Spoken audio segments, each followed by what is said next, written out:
Olá, bom dia, alunos e alunas. Bom início de semana para vocês. Estamos chegando na última semana do mês de novembro e entrando no mês de dezembro. Chegando então ao final do nosso ano letivo sofrido, complicado esse ano. Desde já peço desculpas pelas falhas de vídeo, alguns vídeos de péssima qualidade que andei produzindo, mas está tudo sendo novo, estou aprendendo também com esse processo. Agradeço a quem participou das nossas aulas, a quem postou comentário, a quem tem sido assíduo nas minhas aulas de educação física. Para terminar esse ano letivo, como um dos últimos conteúdos, vamos trabalhar com o tema xadrez. O xadrez, que é um esporte individual, de tabuleiro e que é muito importante para o nosso desenvolvimento mental. Ela existe há milhares de anos na história e nós vamos ver isso também mais para frente. Mas ela é uma atividade excelente para manter o nosso cérebro ocupado e em funcionamento pleno. Nos ajuda no desenvolvimento de várias habilidades, como noções de estratégia, lógica, paciência, que é o que nós estamos precisando hoje. E, para quem não sabe a história, ela foi importante para um rei ajudar a superar a sua depressão. Tá? Então eu acredito que é um material bacana e que, apesar de ser um material de 8º ano, podemos voltar a rever e ver esse material, certo? Então vamos à nossa aula de hoje ou dessa semana.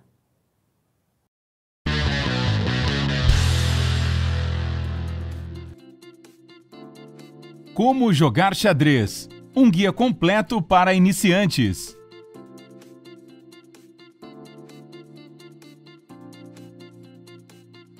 Quem não quer ser um intelectual legal e jogar xadrez como um profissional? Pense nisso! Este jogo definitivamente se destaca de todos os outros e tem muitos admiradores em todo o mundo. Você quer participar e aprender as regras básicas e até alguns truques e técnicas vencedoras? Então fique à vontade e assista! Estamos prestes a revelar todos os segredos. Ok, vamos começar com uma introdução básica ao xadrez para facilitar a compreensão do restante ou simplesmente refrescar sua memória. Um tabuleiro de xadrez consiste em 64 espaços quadrados. Temos as colunas indo de cima para baixo em sua direção e do seu oponente e marcadas de A para H. E depois as fileiras horizontais de 1 a 8. Cada um dos 64 espaços é identificado pela combinação de uma letra da coluna e um número da fileira. O jogador com as peças brancas inicia. Cada peça de xadrez tem um nome e recursos de movimentação específicos. Não esqueça de posicionar o tabuleiro corretamente antes de começar. Cada jogador deve ter um quadrado escuro no canto inferior esquerdo. A primeira peça sobre a qual vamos falar é a torre. Elas ficam nos cantos do tabuleiro, que são A1 e H1 para um jogador e A8 e H8 para o outro. O melhor sobre as torres é que elas podem se mover por qualquer número de quadrados vazios, tanto na vertical quanto na horizontal. Se alguma peça do seu oponente bloquear um de seus caminhos, mova a torre para o quadrado ocupado e capture-a, parando em seu lugar. Mas lembre-se de uma coisa importante: as torres não podem pular peças. Se uma de suas peças estiver entre a torre e a peça do seu oponente, esse movimento não funcionará. Em seguida, daremos uma olhada mais de perto no cavalo. Eles são colocados nos quadrados B1 e G1 para um jogador e B8 e G8 para o outro. Ao contrário das torres, os cavalos podem pular outras peças e, na verdade, são as únicas que podem fazer isso. Eles se movem em um padrão em forma de L, 2 quadrados na horizontal e 1 na vertical, ou 1 na horizontal e 2 na vertical. Tenha em mente que os cavalos só podem capturar uma peça quando aterrissarem no quadrado dela. Em seguida, temos os bispos, nos quadrados C1 e F1, ou C8 e F8. Eles podem se mover sobre qualquer número de quadrados livres, mas apenas em direção diagonal. Assim como as torres, podem capturar a peça de um oponente em seu caminho, parando no quadrado que ela ocupava. Mas afastem-se todos! É hora do rei e da rainha entrarem no jogo! Bem-vindas, vossas majestades! Você só tem uma rainha, D1 para uma rainha branca ou D8 para uma rainha negra. E ela é a peça mais poderosa no tabuleiro. Basicamente a torre e o bispo combinados. Ela pode literalmente fazer o que quiser, movendo qualquer número de quadrados vagos horizontalmente, verticalmente ou diagonalmente. Ela captura peças em seu caminho, movendo-se para os seus quadrados. O lugar do rei é um dos dois últimos quadrados vazios, E1 e E8. O rei não é tão poderoso quanto a rainha e só pode andar um quadrado de cada vez na horizontal, vertical ou diagonal. Ele pode atacar qualquer peça, exceto o outro rei. Mas não subestime, o rei é incrivelmente valioso. Se você o perder, perde o jogo. Portanto, tente protegê-lo a todo custo.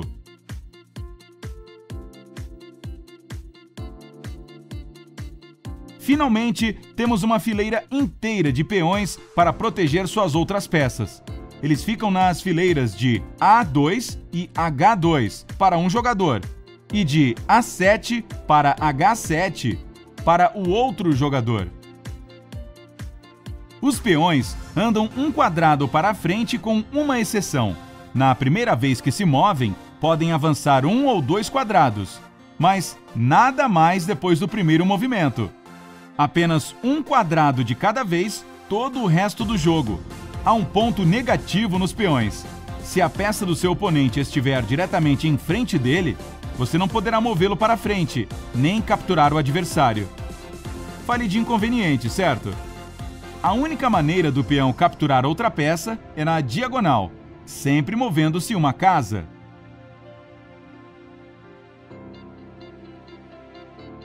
E agora, já temos todas as peças de xadrez? Ok, para ganhar e se tornar um verdadeiro campeão de xadrez, sua tarefa é dar um checkmate no rei do seu oponente. Pode parecer moleza, mas é muito mais complicado do que imagina. Checkmate basicamente significa colocar o rei em uma posição em que ele será capturado por não poder se mover ou não estar protegido por qualquer outra peça. Quanto mais peças do seu oponente você capturar, mais fácil será para o checkmate. Apenas não focalize toda a sua energia nisso. Seu próprio rei deve estar protegido o tempo todo, para que seu adversário não possa alcançá-lo. Antes de dar checkmate, você pode apenas fazer um ataque. Isso significa que precisa ter uma de suas peças podendo alcançar o rei do seu rival. Nesta situação, você deve dizer cheque em voz alta para deixar seu rival evitar o checkmate, movendo o rei para qualquer quadrado livre ou bloqueá-lo com alguma outra peça, ou ainda capturar a sua peça que colocou o rei dele em xeque. O mesmo se aplica a você também. Se o seu rei está em perigo de um cheque, você tem as mesmas 3 opções para escapar. Para evitar um ataque como esse, pense cuidadosamente antes de fazer qualquer movimento que possa expor seu rei. Apenas uma regra se aplica aqui. Não mova o seu rei para um quadrado que a peça do seu oponente possa se mover em seu próximo movimento. Mas chega de teoria, vamos falar de estratégias. Mesmo que o jogo termine com checkmate, cada uma das peças tem seu próprio valor relativo de força ofensiva. Para peões, é 1 ponto. O valor de um cavaleiro é de 3 pontos, 3,5 pontos para um bispo, 5 para uma torre e 9 para uma rainha. Isso é realmente útil ao comparar o valor total de pontos de cada jogador para ver quem está em desvantagem durante o jogo.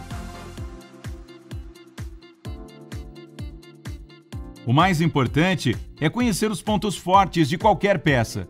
Os peões, por exemplo, são mais fortes quando estão juntos, em corrente, para proteger uns aos outros.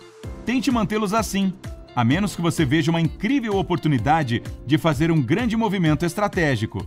Cavalos são fracos e inúteis se você os mantiver perto da borda do tabuleiro.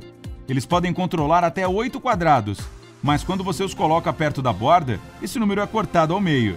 Use as habilidades deles a seu favor, em vez de limitá-las.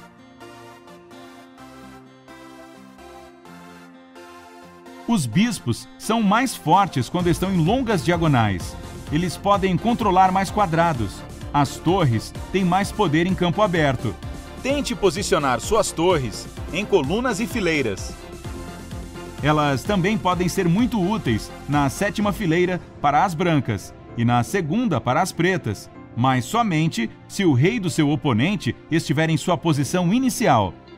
Mas e as rainhas? Elas estão esbanjando energia em qualquer quadrado, certo? Bem, o centro do tabuleiro é, na verdade, estrategicamente o melhor lugar para elas, mas também o de maior perigo. Jogadores de xadrez bem-sucedidos sugerem manter a dama a certo distanciamento do centro e tentar não bloquear seu movimento com suas próprias peças. Para os reis, há apenas uma regra estrita: faça tudo o que puder para garantir que seu oponente não chegue até ele. Se você quiser dominar e ser a força principal do jogo, tente controlar o centro do tabuleiro. Sua jogada inicial pode ajudá-la a fazer isso. Um peão D ou E é uma ótima maneira de começar e abrir o centro do tabuleiro. Os melhores companheiros depois de alguns movimentos de peões são os cavalos e os bispos. Para reivindicar o centro, use seus peões enquanto ataca seu oponente com todas as outras peças. Ele terá que ficar na lateral com opções limitadas para escolher. Mude as coisas e use todas as suas peças, exceto o rei, é claro. Se você deixar algo de fora, desperdiça o potencial e as habilidades dessa peça. Mas não faça um movimento no calor do momento. O xadrez é um jogo muito estratégico e você tem que pensar muito à frente e não apenas mover peças sem noção. Ao mesmo tempo, deve observar seu adversário de perto e tentar prever sua estratégia e plano. Muitas coisas para fazer de uma vez, mas você definitivamente vai adorar. Além disso, não desista de suas peças sem lutar. Leve o tempo que achar necessário e analise o tabuleiro todo com cuidado para ver todas as suas opções e movimentos possíveis. Não se apresse, vá devagar e não perca nada. Vamos falar sobre o movimento en passant de um peão. Como você já deve ter adivinhado, é francês e significa de passagem. En passant é um movimento de captura especial que um peão pode fazer.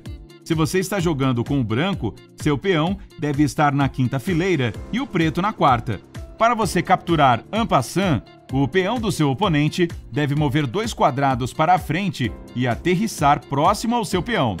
Isso deve ser o primeiro movimento dele, pois é o único momento que o peão pode andar 2 casas. Lembra?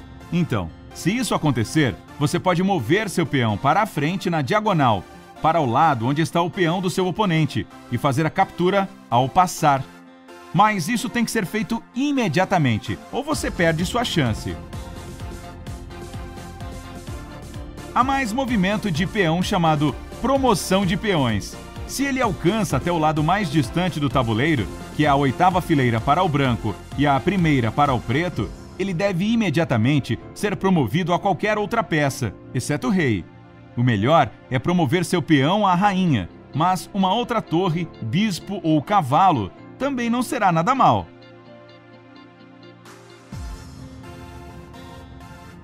Finalmente, há um movimento muito útil, roque, para proteger o rei.